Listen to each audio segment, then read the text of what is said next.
They said I'd regret not supporting them. 2 years later, I own the company that fired them. There's a silence that drapes itself over success like velvet, thick, lush, and impenetrable. It isn't the absence of sound but the suffocating hush of arrival, the stillness that follows a storm of grinding days and sleepless ambition. That silence is what greets me now as I sit behind the executive glass desk in an office 10 times the size of the apartment I once shared with the same people who now curse my name in group chats filled with rotting nostalgia. I'm not interested in their reconciliation attempts, the sudden heartwarming memories they try to weaponize, or the digital breadcrumbs of regret they scatter across social media timelines. No, this story isn't about the past they cling to. It's about the throne I carved out of their doubt. 2 years ago, I was labeled coward. Not to my face, of course. They lacked that kind of backbone. But I heard them, felt their scorn when I refused to put my signature beside a loan application for a cafe that had no floor plan, no budget, no real strategy, only vibes and delusions of overnight success. They said I was disloyal, called me a vulture feeding on dreams, claimed that I lacked vision. It wasn't enough for them that I had rent to pay, obligations to meet, and a mind constantly spinning with the weight of long-term calculations. I was supposed to sacrifice my future to validate their fantasies, and when I didn't, they made a theater of it, all dramatics and disdain. The irony of it now? That cafe never even opened. They blamed the bank, the economy, the stars, everyone but themselves.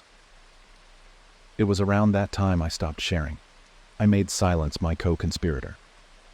While they were broadcasting every shallow victory online, I disappeared. Gone were the likes, the comments, the self-indulgent photos. In their place, nights spent buried in spreadsheets, books heavy with business acumen, weekends sacrificed on the altar of understanding venture capital and corporate structures. I didn't need an audience for my climb. I needed results.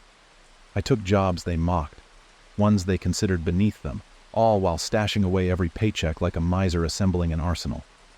They never noticed, too wrapped up in the echo chamber of their own egos. I watched the company from afar. They never realized I was listening, analyzing, tracing the cracks in the concrete they thought was invincible. They laughed when I applied for an entry-level role 3 years ago and didn't get called back. Not their kind of material, they said. You're too quiet, too serious. That rejection didn't deter me. It defined me. I studied every person who worked here, who climbed, who fell, who cashed out, and who stayed loyal to dead weight.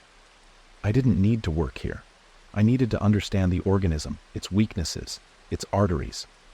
Knowledge became my currency, and patience was the vault I guarded it in. The opportunity came disguised as tragedy, as these things often do. A scandal, minor to the public, but fatal internally. A few powerful names were forced to sell, fast and under pressure. I didn't blink. I didn't hesitate. I bought in quietly, through a lattice of shell firms and layered transactions that shielded my name from public scrutiny. Bit by bit, piece by piece, I positioned myself until my shadow stretched over the boardroom they once worshipped. They never saw it coming. How could they? Their gaze had always been fixed on applause, not on legacy. And then came the culling. Corporate restructuring, they called it, a polite term for bloodletting. I was in that meeting. Oh yes, sitting at the end of the long oak table while executives delivered the news in plastic tones, eyes darting nervously toward the figure they still didn't realize was the architect of this execution. No raised voices, no protests, just resignation. Folders were handed out, emails sent, logins revoked. Among the names, every one of them. The dreamers, the critics, the ones who told me I would need them one day. Gone. Some begged privately. One called me crying at midnight, thinking I was still the same person they could guilt into charity. Another wrote a long email drenched in passive-aggressive sweetness, reminding me of our bond and the old times. I didn't respond. There's a beauty in letting silence answer where words once failed. I had no vengeance to deliver, no bitterness to spew. The deed was done. The empire was mine. Now I walk these halls, not with arrogance, but with the quiet authority of someone who earned every tile beneath his feet. I pass their empty offices. I remember the laughter that once spilled out of them, laced with derision aimed at people like me. Serious, quiet, methodical. The kind who didn't buy into fairy tales or fast fame. The kind who built in silence. The press release was brief, clinical, and final. No names, just implications. No drama, just data. Signed at the bottom? My name. Full, unabridged, unmistakable. A signature that now opens doors they were once too arrogant to even knock on. I don't gloat, not outwardly. The satisfaction isn't in their failure, it's in the symmetry. In the balance of a scale that once leaned so heavily against me, now tipping gloriously in my favor. I didn't set out to destroy them. I simply didn't step aside while they ran headfirst into a future they never bothered to map out. I sip my coffee slowly. The same brand they once sneered at, claiming it was cheap and for people with no taste. Now, it tastes like victory. There's a knock at the door. I don't answer right away. I let the moment stretch, a deliberate pause to remind them that the tempo of this room, this realm, is now dictated by me. When I finally speak, it's with the voice of someone who no longer asks for permission. Come in. And the story, well, it's just beginning.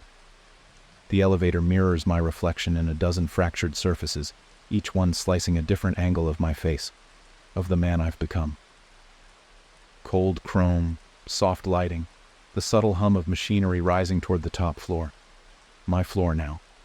This space, once reserved for the chosen few I used to study from afar, now glides under my control. There's no operator, no escort, no assistant pretending they don't recognize me. It's mine. All of it. And yet, the elevator still holds echoes of old conversations. Their laughter, their bravado, their idle schemes murmured between floors. I remember how they used to talk about success like it was a favor the universe owed them, not a war to be fought in silence. The building feels different now, even though nothing's changed structurally. Same sleek architecture, same scent of polished stone and sterile ambition, but it resonates with a new energy. My energy. I see it in the posture of the staff who used to overlook me, in the lowered tones of conversations when I pass by, in the nervous flicker of glances from those who once dismissed my name like a meaningless footnote. They've read the memos, they've seen the changes, but many still don't understand. They think I came out of nowhere, as if success is an accident, as if I stumbled into power by luck or by inheritance. No, what I hold was earned, calculated, pursued, and claimed with surgical precision. A soft chime signals the arrival at the executive level.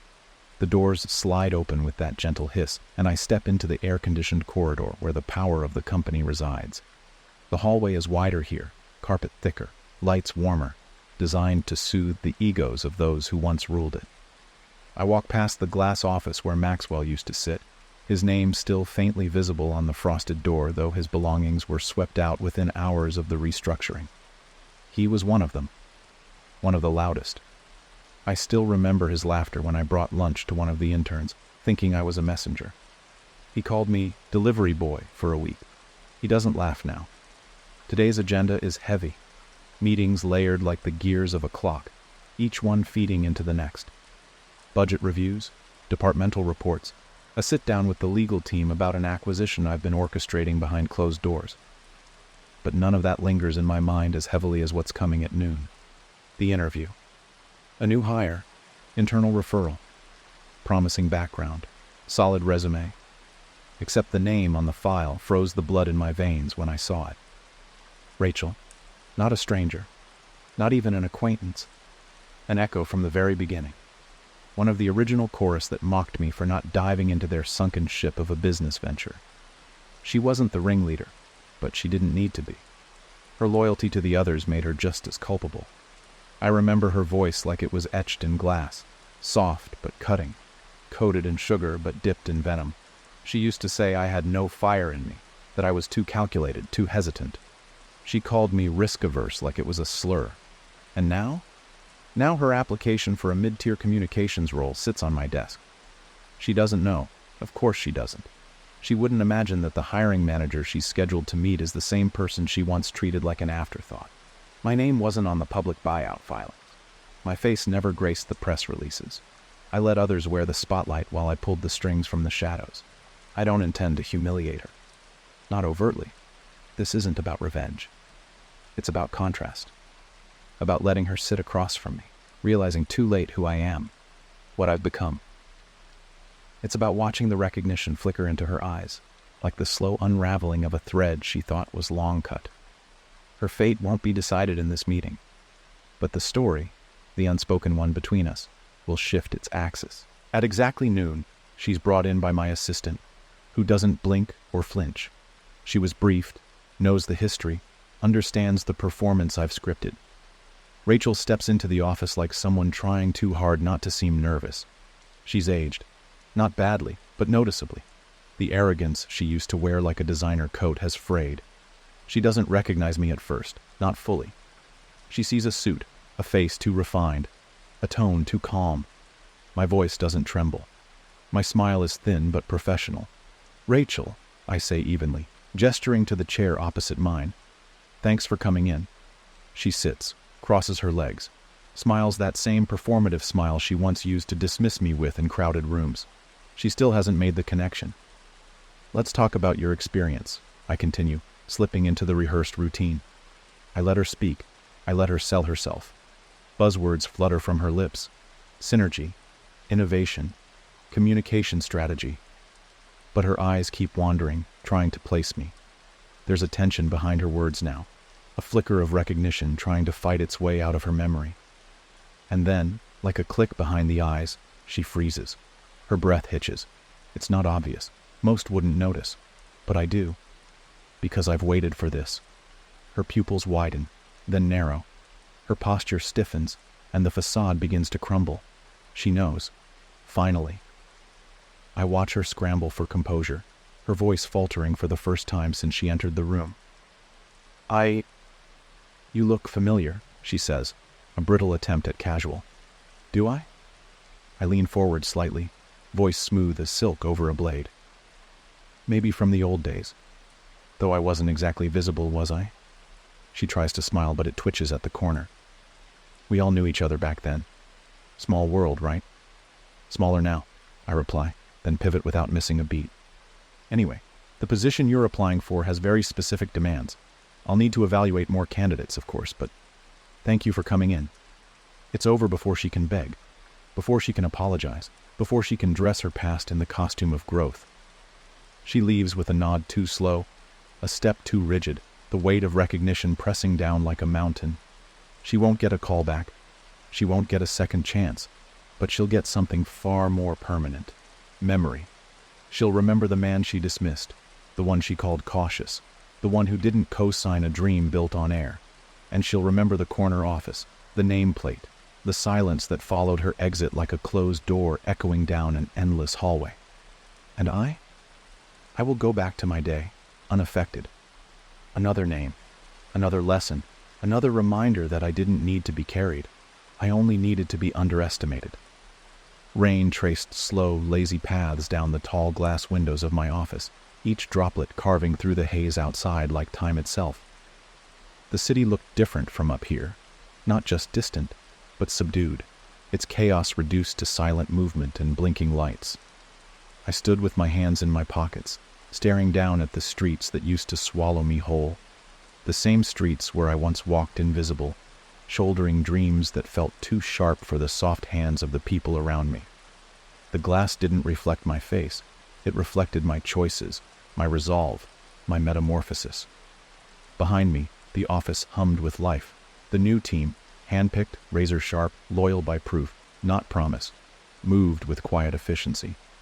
The kind of talent that didn't need supervision, only direction. I had no interest in micromanaging anyone's fire. I only built the forge. They brought the heat. The final phase had been completed this morning. A merger I'd planned since the first day I bought into this company had finally gone through. A subtle, strategic acquisition of one of our oldest rivals, whose assets were now under my name. There were no press conferences, no gloating headlines, just a filing in the right database, a signature passed through the right hands. That was always the difference between me and them. Where they wanted spectacle, I pursued substance. They wanted attention. I wanted control. Control, after all, had always been the end game. There were emails I still hadn't opened, messages from people I hadn't heard from in years, some with apologies buried between polite lines, others wrapped in desperate nostalgia. One of them had sent a voice note, drunken and breathless, trying to laugh off the past like it had been some harmless misunderstanding.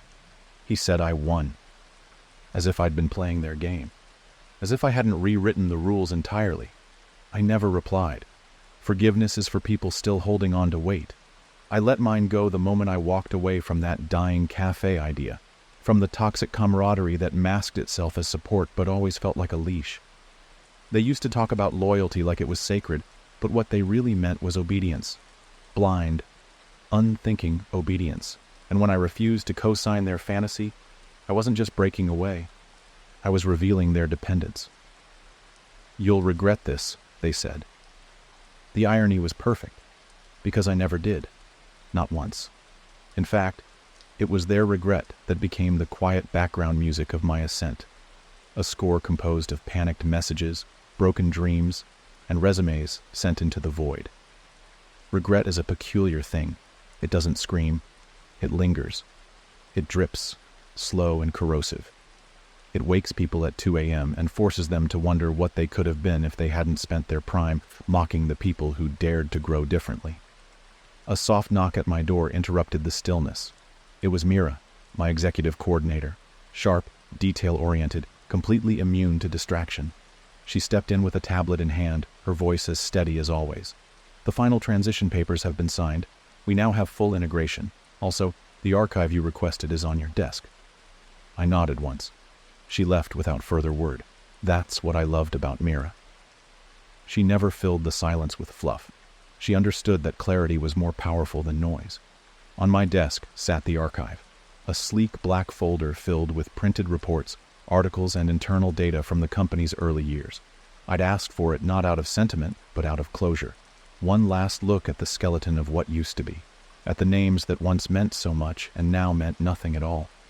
I flipped through the pages slowly, taking in the headlines, the old photos, the smiling faces of people who used to look at me like I was beneath them. Promotions they celebrated, parties they hosted, a brief mention of the cafe idea, canceled within months due to logistical constraints.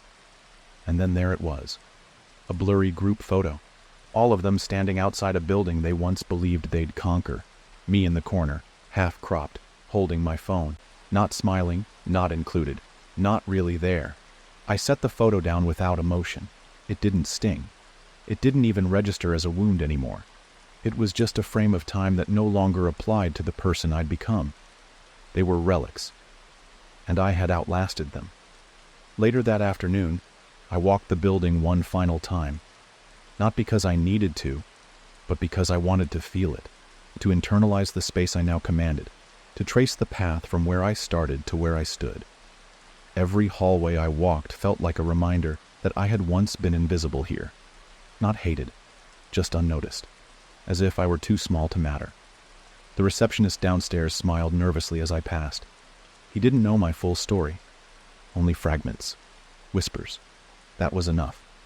I nodded, stepping into the elevator for the last time today, watching the doors slide shut without a sound. By evening, the office was dark. The city outside had turned into a web of gold and neon, lights blinking like distant memories. I stood again at the window, looking down not in superiority but in finality. It was done. Not just the deals, not just the restructuring, the story. They said I'd regret not supporting them. They said I'd be the one begging for help, scrambling behind the same system I now owned. They said I was selfish. But selfish is just another word they used when I chose myself over their fantasies. I didn't answer them then. I didn't argue, explain, or defend. I just worked, built, waited. And now here I was, silent, untouchable, undeniable. I walked to my desk, opened the final drawer, and took out the only thing I'd kept from the beginning, a notebook filled with scribbled plans, ideas, and numbers, the blueprint of everything, the origin of the man I'd become. I turned to the last page and wrote just one line: "Let them remember me by the silence I left behind." Then I closed the notebook, placed it in the center of my desk, and walked out, the lights turning off behind me one by one. The story ended not with a roar, but with the quiet crown of a king who never needed their approval.